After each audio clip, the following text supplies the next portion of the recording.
Hello mga kapamalandong, kumusta?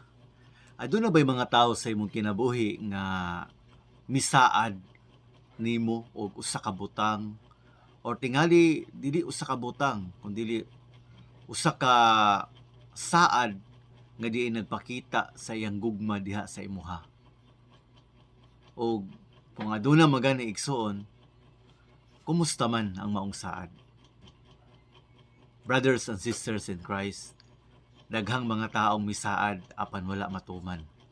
Daghang mga taong maayo lang sa sugod apan dili kakahuman. Aduna po'y mga tao nga bulahutay gayud sa iyang saad.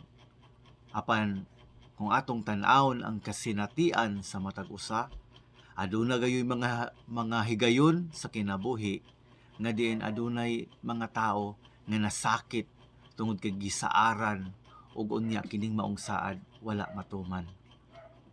Sa laktod nga pagkasulti igsuon, napaasa sila. Napaasa ang maong mga tao. Nganong ako ning gisgutan mga igsuon tungod kay dinhi sa Isaiah chapter 46 verse 3 to 4, nindot kaayo ang promise sa Ginoo para sa ato. Tuguti higala nga ako kining basahon. Nag-ingon dinhi, pamati kanako kamong tanan nga nahibilin sa akong katawhan, ang Israel. Giamuma ko kamo sukad pa sa inyong pagkatao. Ako dili gayud mausab bisan pa hangtod sa inyong pagkatigulang. Og pas-anon ko kamo hangtod nga ubano na kamo. Ako ang nagbuhat og ako ang mupas-an. Ako ang mudala ug ako ang muluwas. Mahigala, kung daghang mga tao sa imong kinabuhi nga misaad apan wala mituman o tingali maayo lang sa sinugdanan apan wala makalahutay, karong gabi una igsuon, karong adlaw gipahinumduman ka sa Ginoo.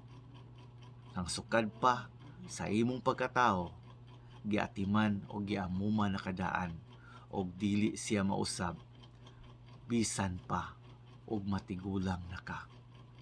Pakanindot sa maong mensahe higala igsuon. Busa ikaw diha, kung naka-experience ka sa imong kinabuhi na nasakit ka tungod aning mga butanga, igsuon, guniti kining maong mensahe gikan sa Ginoo. Kung kay niingon siya, kung unsa kaniya ka love, kung unsa kanya giatiman sa panahon nga natawo ka, dili kini mausab.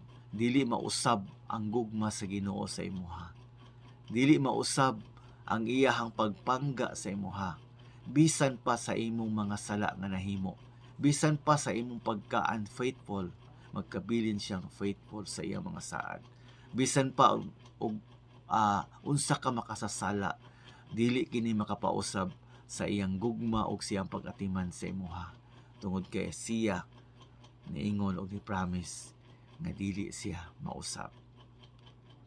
Higala, salamat sa pagsunod ning maong mubuha-mubo nga video.